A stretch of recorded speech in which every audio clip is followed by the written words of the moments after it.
Hmm.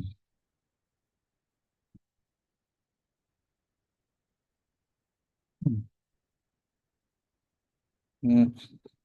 Okay, we'll start with the Mangalacharan. Om Ajnanatimirandasya Jnananjanashalakaya Chakshuruniltamena Tasmai Sri Gurave Namah Sri Chaitanya Manobhishtam Sthapitam Yena Bhutale Swayam Rupagadamayam Dadati Swapadantikam Vandeham Sri Guru Sri Yudapadakamalam Sri Gurun Vaishnavamsha Sri Rupam Sarjatam Sagana Raghunathan Vitam Stamsa Jivam Sadvaitam Savdutam Parjana Saitam Krishna Chaitanya Devam Sri Radha Krishna Padan Sagana Lalita Sri Vishakan Vitamscha He Krishna Karuna Sindhu Deenabandhu Jagatpati Gopesha Gopika Kanta Radha Kanta Namaste तप्त कांचन गौरांगी राधे वृंदावनेश्वरी वृषभानुसुते देवी प्रणमामि हरिप्रिये वंशकल्पतरुभ्यश्च कृपा सिन्धुभ्यः च पतितानां पावनेभ्यो वैष्णवेभ्यो नमो नमः श्रीकृष्ण चैतन्य प्रभु नित्यानंद श्री अद्वैत गदाधर श्रीवासादि गौरभक्तवृंद हरे कृष्णा कृष्ण कृष्ण हरे हरे हरे राम राम राम हरे हरे हरे कृष्णा कृष्ण कृष्ण हरे राम राम हरे हरे हरे कृष्णा कृष्ण कृष्ण हरे राम राम हरे हरे ओम नमो भगवते वासुदेवाय ओम नमो भगवते वासुदेवाय ओम नमो भगवते वासुदेवाय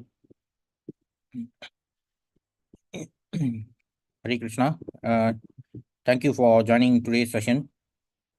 So before I start, just want to let you all know about this small book reading session. So as we know in our parampara, uh, Bhagavad Gita and Srimad Bhagavatam are the two most prominent scriptures.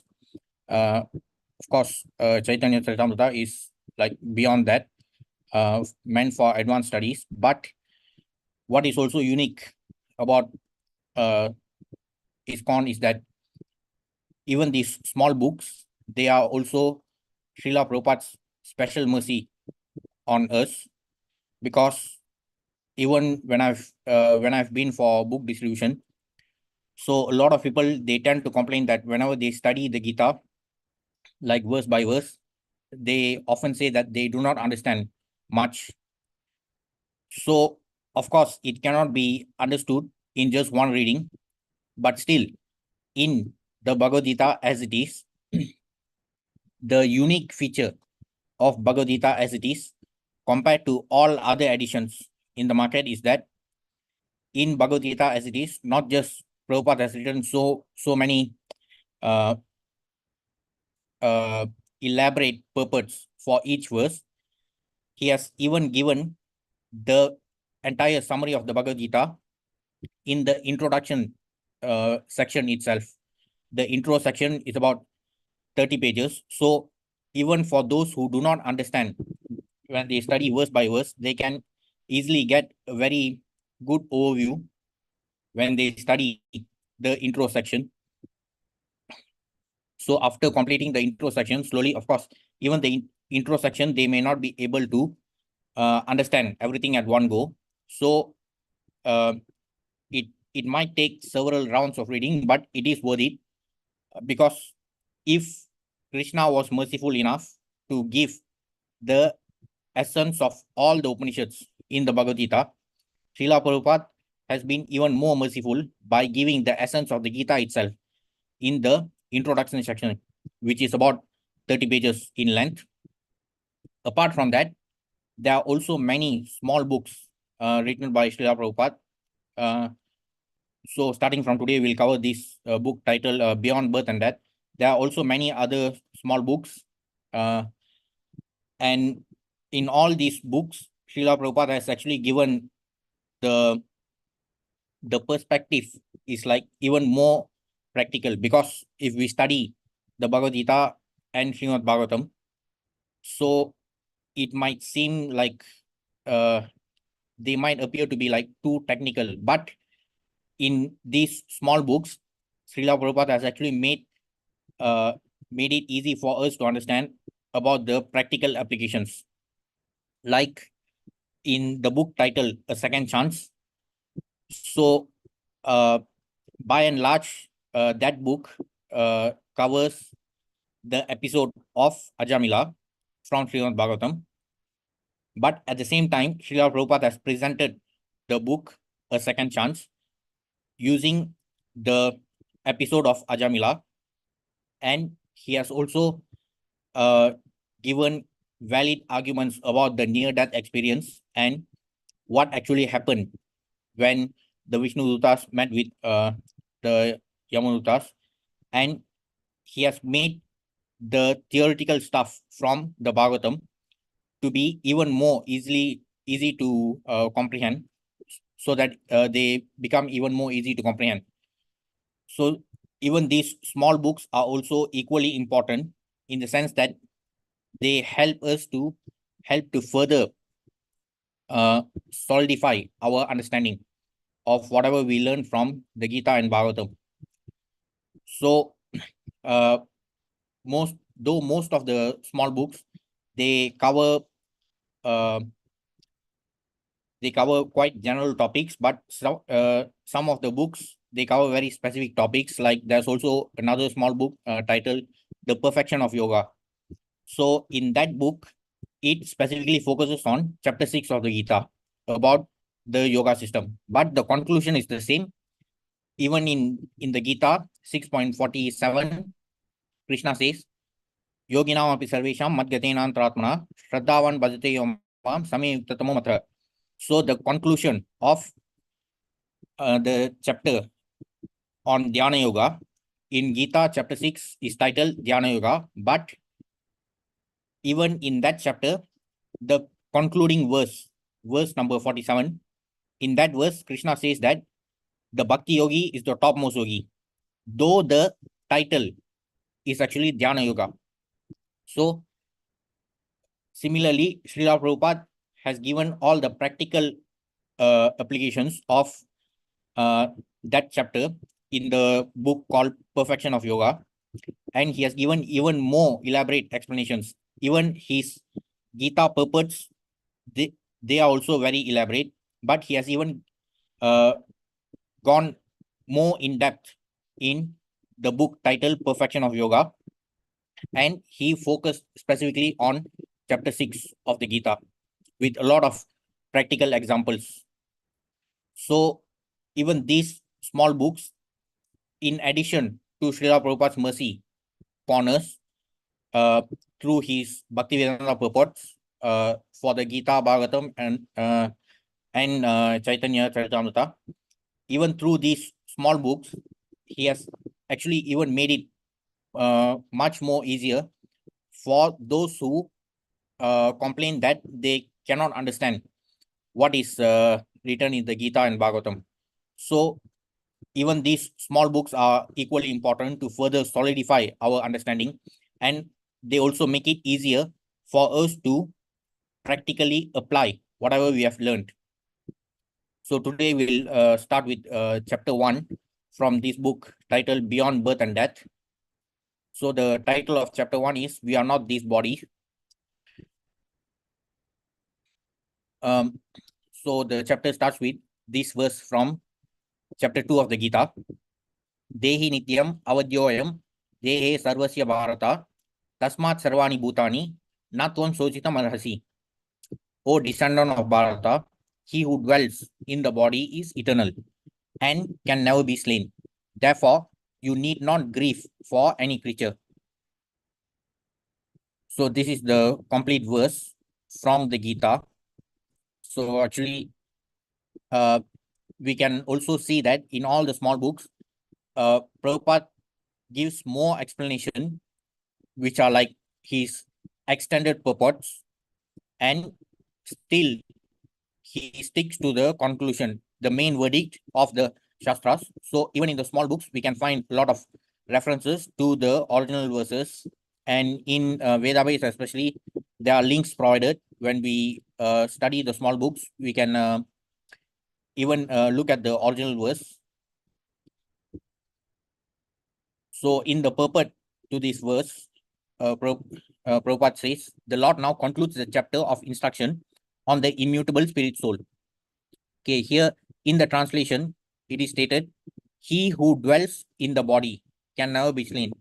So who is this he who is dwelling in the body?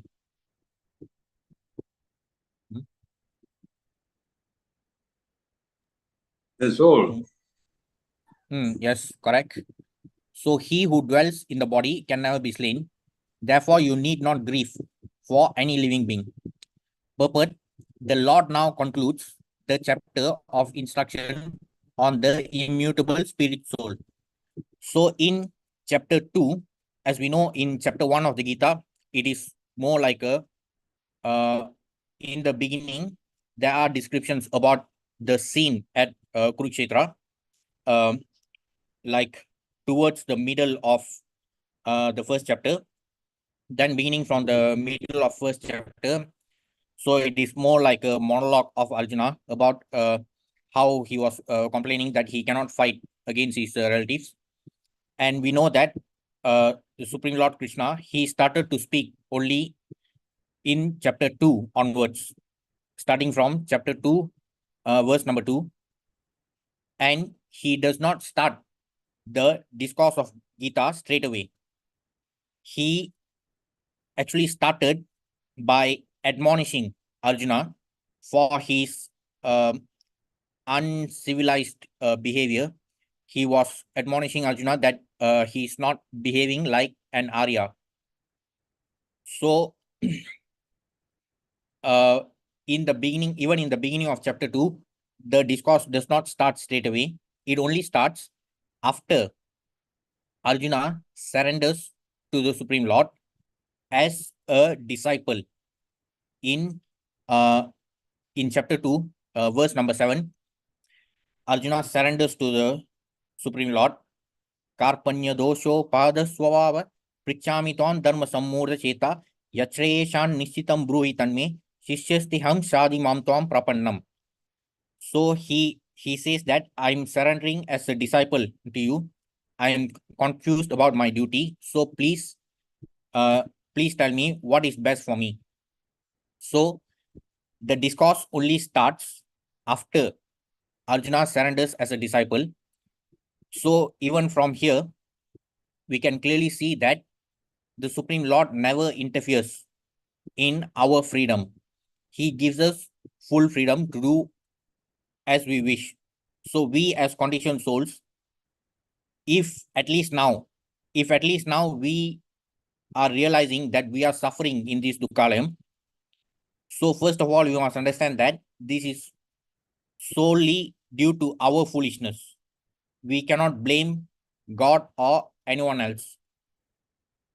So the Supreme Lord always gives us full freedom and he accommodates us through the 84 lakh species of material bodies so that we can enjoy. And fortunately, at least after getting this precious human form of life, we are now able to understand that we are actually suffering. Though due to our material contamination, we used to think that we can enjoy in this material world, but at least now with this human consciousness, we are able to engage in spiritual inquiry and we are now able to see that we are suffering. At least that is a good beginning. And thanks to our acharyas, they have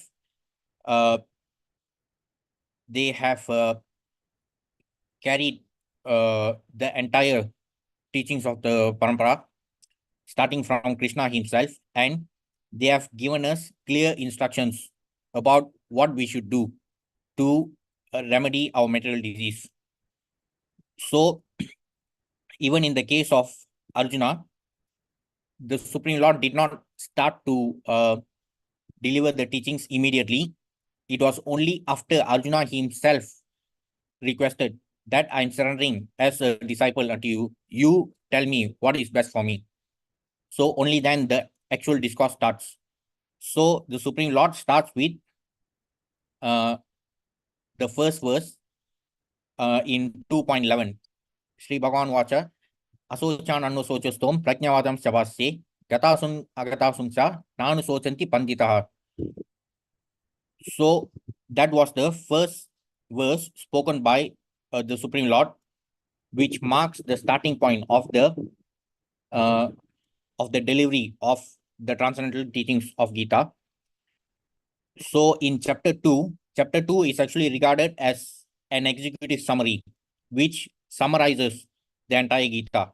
So chapter 2 consists of over 70 verses, and chapter 18 also consists of over 70 verses.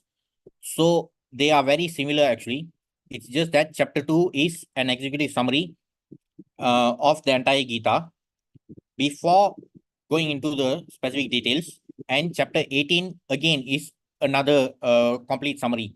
After delivering all the important teachings, chapter 18 also is regarded as another conclusive summary of the entire Gita. So in chapter 2, starting from 2.11 to 2.30, that is this verse.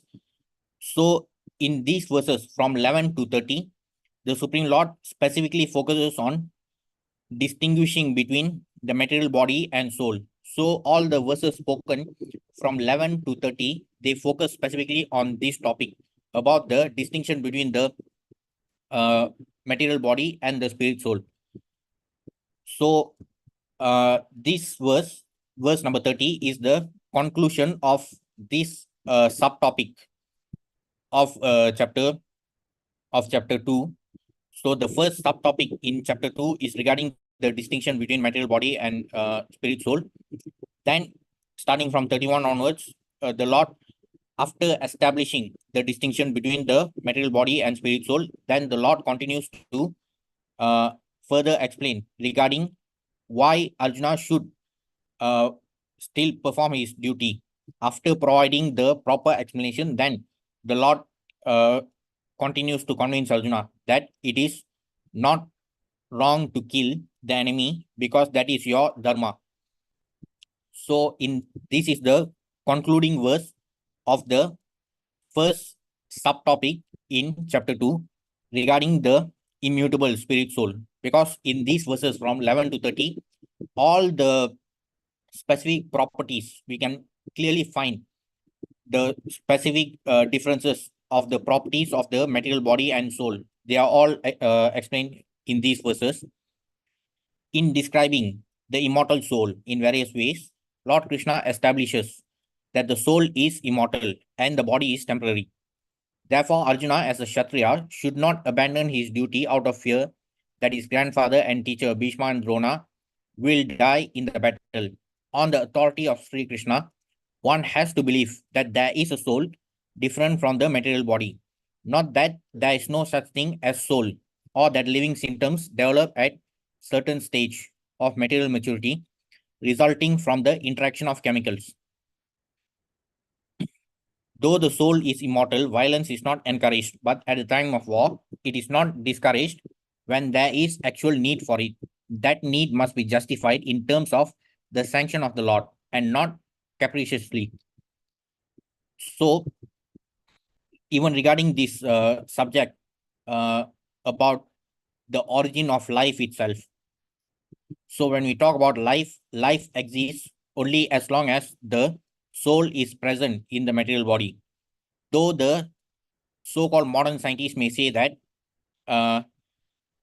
the living entity consists of material body, even if they always tend to deny the existence of soul, it remains fact that once the living spark is gone, once the consciousness is gone, which we know that the consciousness is actually a symptom of the soul, as mentioned in Gita 2.17, if I'm not mistaken.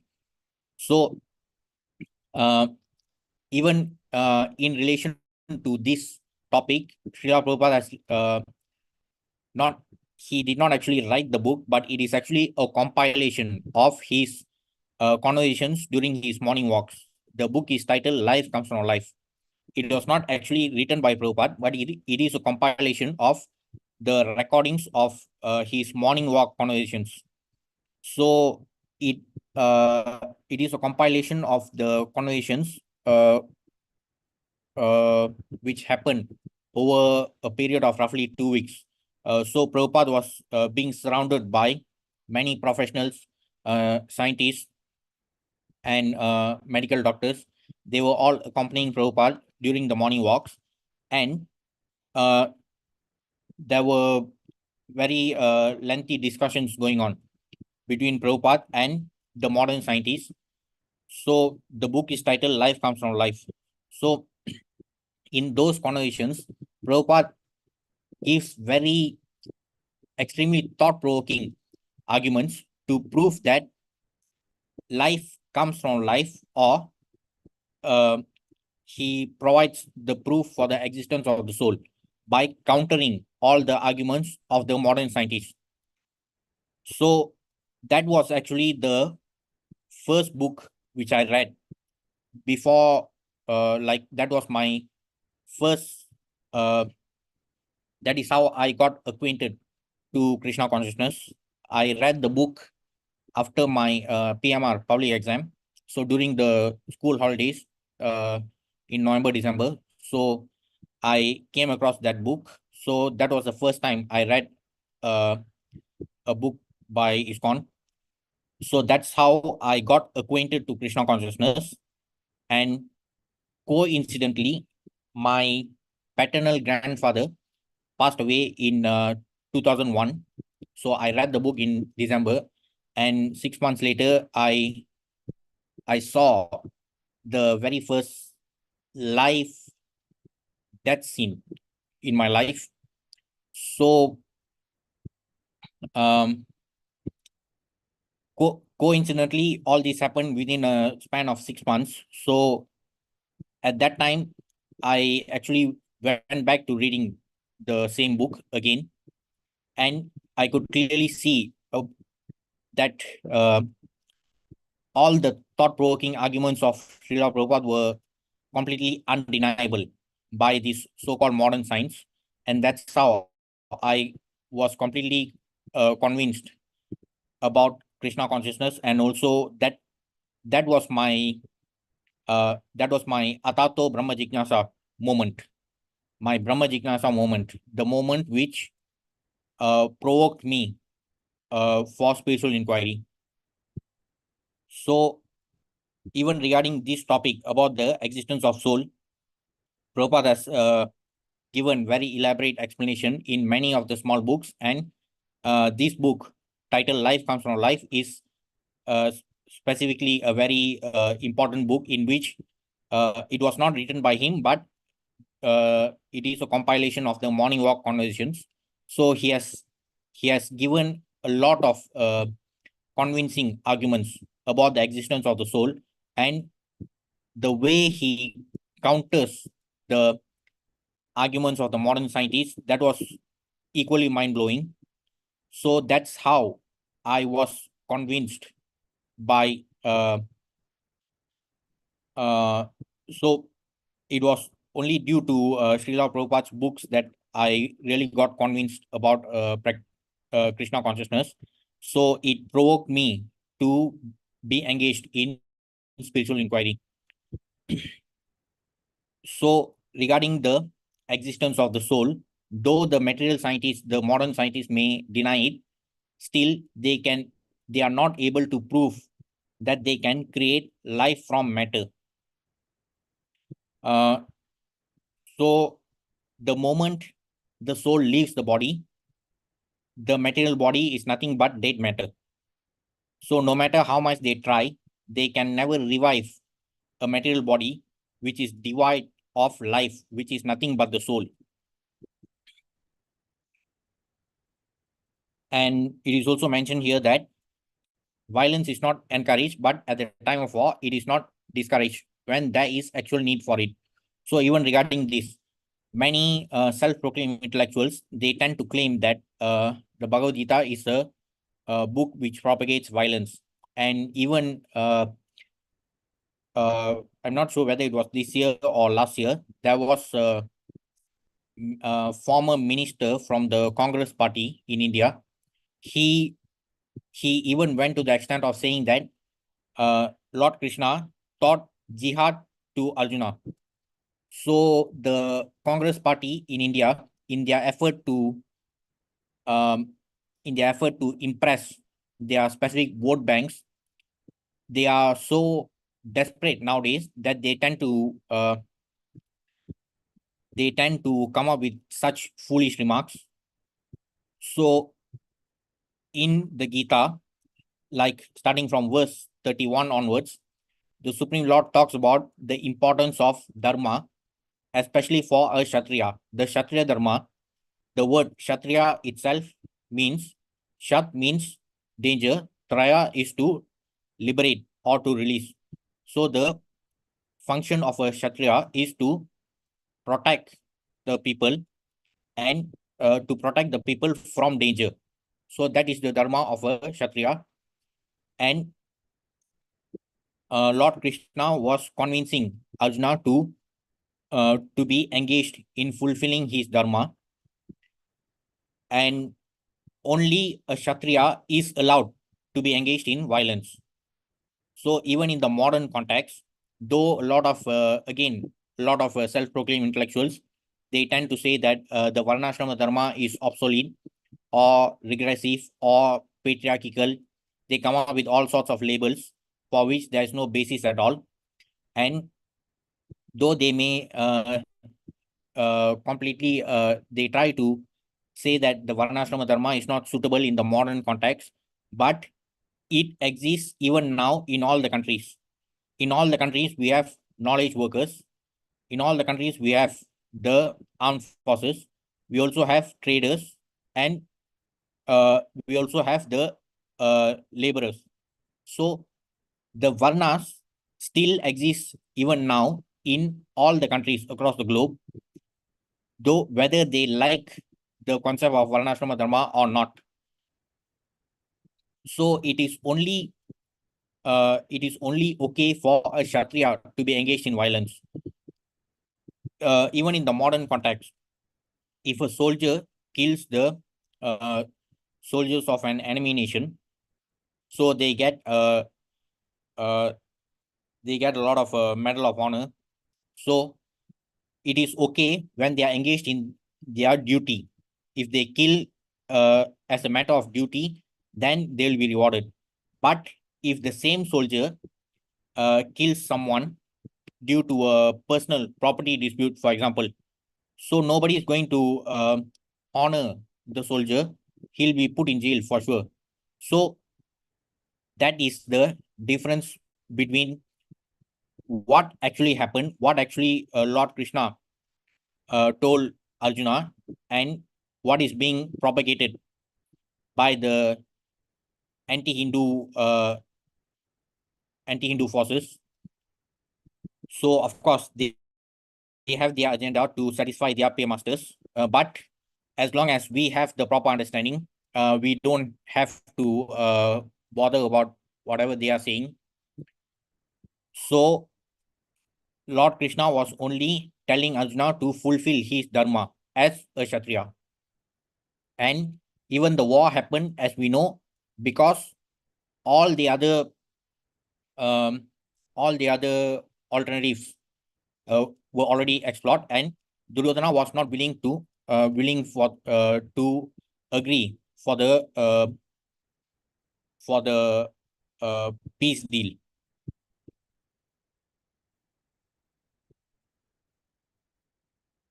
So regarding the distinction between the very specific properties between the material body and the spirit soul, they are covered from verses 11 to 30 in chapter 2. The very first step in self-realization is realizing one's identity as separate from the body. So when we talk about self-realization, it is important to realize the self. So who is the self here? Prabhu? The soul, Prabhu. Yes, correct. So even in the matter of self-realization, though it can be a very vast subject, but even by looking at the term, we know that realizing the self is what self-realization is all about. So it is important that we have to know what is meant by the self. So we can understand this only through spiritual knowledge by following the scriptures. I'm not this body, but am a spirit soul is an essential realization for anyone who wants to transcend death and enter into the spiritual world beyond. It is not simply a matter of saying, I'm not this body, but of actually realizing it. So regarding this, I myself have I've experienced it personally. It is very easy to preach.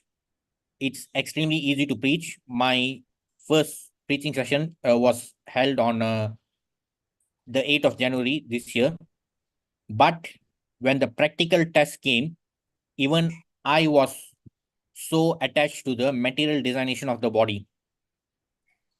So it is a natural tendency, being conditioned souls, we always by default, no matter how much we study, how much we preach, by default, somehow we are always attached to the material designation, and we tend to identify ourselves as the body, and we are also completely attached to all our material designations and all the relationships that are part of these material designations. Though it is actually very easy to talk about this topic or even to preach to others, we actually realize the difficulty in applying only when the practical test comes. So it is not simply a matter of saying I'm not this body, but of actually realizing it. This is not as simple as it may seem at first. Although we are not these bodies, but are pure consciousness. Somehow or other, we have become encased within the bodily dress. So as we can see from the translation to this verse, verse 2.30, he who dwells in the body. So the soul is encased within the bodily dress. So in the Gita, like in 2.22, verse 2.22,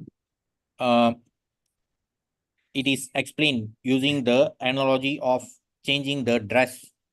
Vasamsi jirnani yata vyaya navani grinatim naro parani tata sharirani vyaya jirnani anyani samyanti navani dehi. So in that verse, in 2.22, it is described that the soul keeps changing the dress. So at the same time, when we look at it from the perspective of the soul residing in a material body, so that's why Srila Prabhupada also uses the analogy of apartments. So as we know, there are 84 lakh species of material bodies. So Prabhupada also uses the analogy of apartments to explain that the spirit soul keeps traveling, and then he actually resides. He resides in one apartment, then he moves to another apartment. So just like even in our real life, whenever we go to, if we are on a work trip or something, so when we go to a hotel room, so we don't really treat it as our own home. We know that we are going to be there for a very limited period of time. So we just focus on our work. So we stay there for a while and then we leave the place. So this is how we should also view the material body. But due to being conditioned souls, due to our conditioning by the three puppeteers, the three modes of material nature, it is extremely difficult to transcend these material designations. Though the concept of self-realization appears to be very simple, to realize that we are not this body, we are spirit souls, but it is very difficult to reflect it in our practical application. So even that we can only realize whenever there is a practical test. So it is only through it is actually Srila Prabhupada's special mercy on us that even through the small books, he gives even more elaborate explanation about all these topics so that we can actually apply them in our daily lives. If we actually want the happiness and independence that transcend death, we have to establish ourselves and remain in our constitutional position as pure consciousness. So regardless of the fact that we are now conditioned by the three modes of material nature, though we are under the influence, we are acting like puppets by the influence of the three puppeteers, still the only way out is to transcend the influence of the three modes of material nature. Only then we will be able to understand our original constitutional position as pure consciousness. As the Supreme Lord Krishna himself says in Gita 15.7, Mame Vamso Jiva Loke Jiva Bhuta Sanatana. So we are eternal fragmental parts of the Supreme Lord himself, and therefore we actually belong to the superior energy of the Supreme Lord. But due to conditioning, we are now in a degraded position due to conditioning of these material modes of nature. So in order to realize our original constitutional position, which is actually much superior to our current position as being part of the Tatastha Shakti, there are three types of energies of the Supreme Lord: Antaranga, Bahiranga, and Tatastha. So Antaranga, the internal potency; Bahiranga, the external potency; and Tatastha Shakti, the marginal energy. Though we originally belong to the internal potency, the superior energy, still due to our material contamination and conditioning by the material modes of nature, we are now trapped in between. Our original position is that we belong to the superior energy. Still, there is a tug of war which is happening, where Maya is pulling us towards her. So it is very difficult to fight against this Maya, but the Supreme Lord himself has given the simple solution in Gita 7.14. Daivi Hesha Gunamayi Mama Maya Duratiya Mameve Prapajanti Maya Metam Talantite. Those who surrender to him can easily cross the effect of Maya, though it is very powerful. So that is the only way to be engaged in devotional service, to surrender to the Supreme Lord. There's no other way, because even the external energy belongs to the Supreme Lord. Only due to our bewildered condition, due to our delusion and our foolishness, we thought that we could become enjoyers and controllers in this material world. But it will never happen. We are meant to be servants. Our original constitutional position is that we are meant to be servants. Either we can be the servants of the Supreme Lord, we can be his direct servants, his direct associates in the spiritual world, where we do not have to go through the sufferings due to Janma Mrityu Jara Vyadhi. But since due to our material contamination, we wanted to become enjoyers and controllers, now we are still being servants of Maya, and Maya is nothing but, again, the external energy of the Supreme Lord. So in another way, we are still being the servants of the Supreme Lord. It's just that due to our material contamination, we are being the servants of the servant of the Supreme Lord.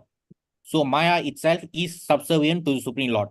So in order to overcome Maya, which itself is subservient to the Supreme Lord, we can only surrender to the Supreme Lord. There's no other way. So that's what the Supreme Lord himself explains in the Gita. Like in 7.14, he says that those who surrender to him can easily cross over the ocean of material miseries. Also in 9.32, he says that those who take shelter under him, regardless of their material designations, whether it is a person who is low born, or a Vaishya Shudra, or whether it is a woman. So there's no discrimination against anyone, regardless of their material designation. Everyone is qualified for liberation as long as they take shelter under the Supreme Lord. Then again, even in the concluding chapter 18, in 18.66, again, the Supreme Lord says, Sarvadharman Paltyajya, Mamekam Sharanam Raja, Auntuan Sarva Papavyo, Mokshishami Ma Sucha. So again, he says, do not worry, just surrender unto me. So that is the only way we can regain our original constitutional positions. So it is not just to realize that we are spirit souls. We also have to further realize that we are originally meant to be servants of the Supreme Lord. So our material contamination prevented us from understanding that we are meant to be servants of the Supreme Lord. So we wanted to be enjoyers and controllers. So now we have only ended up becoming servants of Maya, and we have got our bonus in terms of sufferings due to Janma Mrityu Jara Vyadhi. Though we were in a much better condition as being part of the superior energy of the Supreme Lord in the spiritual world without all these problems. So we ourselves asked for these problems. The Supreme Lord has been merciful enough to reveal to us the solutions. So it is now entirely up to us to follow his instructions. That is the only way we can regain our original constitutional position. Living in the bodily conception, our idea of happiness is like that of a man in delirium. Some philosophers claim that this delirious condition of bodily identification should be cursed by abstaining from all action. So it is only due to our bewilderment. We think that we are enjoying in this material world, but the Supreme Lord clearly says that it is nothing but dukkalayam. So only due to our delirious condition, we are thinking that we can be happy in this material world. But it doesn't really work that way. We have to accept both. In this material world, it is full of dualities. If we are expecting happiness, we should also be prepared for distress. So we cannot only expect happiness alone. If we want to be happy in this material world, we have to be prepared for distress at any moment. However, some philosophers claim that this delirious condition of bodily identification should be cured by abstaining from all action. Because these material activities have been a source of distress for us, they claim that we should actually stop these activities. So, though these people claim to be philosophers, we can clearly see just how ridiculous these claims are. Because it is not simply due to the material activities that have been the source of distress. The root cause is our forgetfulness. We have forgotten our original constitutional position as the servants of the Supreme Lord. We have forgotten our original position as eternal servants of the Supreme Lord. So that forgetfulness is the root cause for this problem. We became servants of Maya because we forgot that we are eternal servants of the Supreme Lord. So it is not merely due to our material activities. The material activities are, of course, they are the accumulation of our material activities over many births since time immemorial. So they have also somehow become a source of distress. But even these activities started only after our entrance into this material world. So the root cause of the problem is that we forgot our original constitutional position. So that forgetfulness is the root cause. Again, if we are, even after getting this human form of life, if we are still in a forgetful condition, so that is even more unfortunate. So the root cause is our forgetfulness of our relationship with the Supreme Lord, and the only way to solve this problem is by practicing Krishna consciousness to regain our original identity. Their culmination of perfection is in a kind of Buddhistic nirvana in which no activities are performed. Buddha maintained that due to a combination of material elements, this body has come into existence, and that somehow or other, if these material elements are separated or dismantled, the cause of suffering is removed. If the tax collectors give us too much difficulty because we happen to possess a large house, one simple solution is to destroy the house. So again, this understanding is completely flawed because it is nothing but mental speculation. There is no Shastric Praman. It is not based on the scriptural injunctions. Only by studying the Bhagavad Gita, we can understand the root cause for our suffering.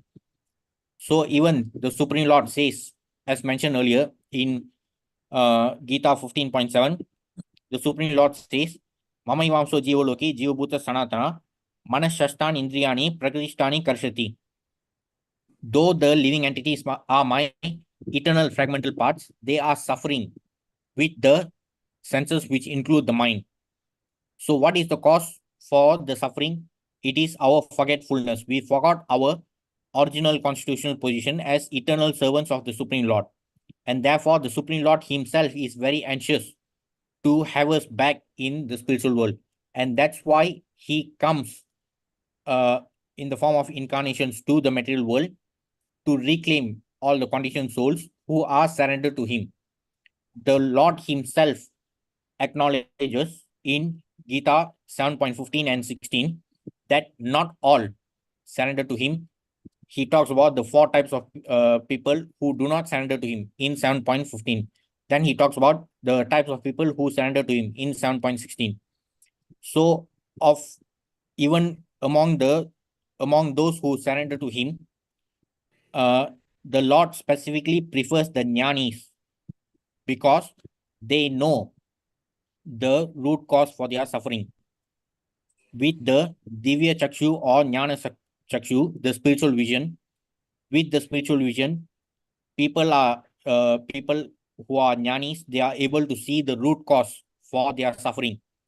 So only such people, they are actually qualified for liberation, not those who simply approach the Supreme Lord for some material benefits. Though the Lord does not actually hate them, still the jnani is more preferred because that person is qualified for liberation since he knows the root cause for all his sufferings. Those who know that forgetfulness of the Supreme Lord is the root cause for our suffering will not be enticed by material benefits. They will not be going to pray to God to get a new car or new house. So the only solution to all our problems is to liberate ourselves from this material world. Otherwise, we can never be happy, no matter how much material wealth we have. So that is what the Supreme Lord himself has conveyed in the Gita in very simple language, and it is the special mercy of Srila Prabhupada and the entire Guru Parampara that they have even made it much easier for us to understand. The Bhagavad Gita indicates that this material body is not all in all. Beyond this combination of material elements, there is spirit, and the symptom of that spirit is consciousness. So this is also mentioned in Gita 2.17, if I'm not mistaken. So the consciousness is actually the symptom of the spirit soul. So no matter how much the modern scientists may deny the existence of spirit soul, they still cannot revive a dead material body from which the spirit soul has departed. Consciousness cannot be denied. A body without consciousness is a dead body. As soon as consciousness is removed from the body, the mouth will not speak, the eye will not see, nor the ears hear. A child can understand that. It is a fact that consciousness is absolutely necessary for the animation of the body. What is this consciousness? Just as heat or smoke are symptoms of fire, so consciousness is the symptom of the soul. The energy of the soul or self is produced in the shape of consciousness. Indeed, consciousness proves that the soul is present. This is not only the philosophy of the Bhagavad Gita, but the conclusion of all Vedic literature. So again, it is an affirmation of the existence of the soul, and that is why we have to understand and also completely realize that we are not this material body, we are spirit souls. So that is the only way to liberate ourselves from this material entanglement. If we are not able to detach from these material designations, then there will be no progress in our spiritual journey. Though it is very easy to preach this, but it is always very difficult to apply it in our daily lives. So, but still, the onus is on us to really practice, as long as we follow the instructions of our acharyas. So it should be, it is possible.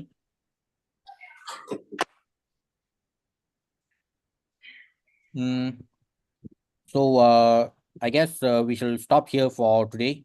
And thank you, Prabhu, for attending.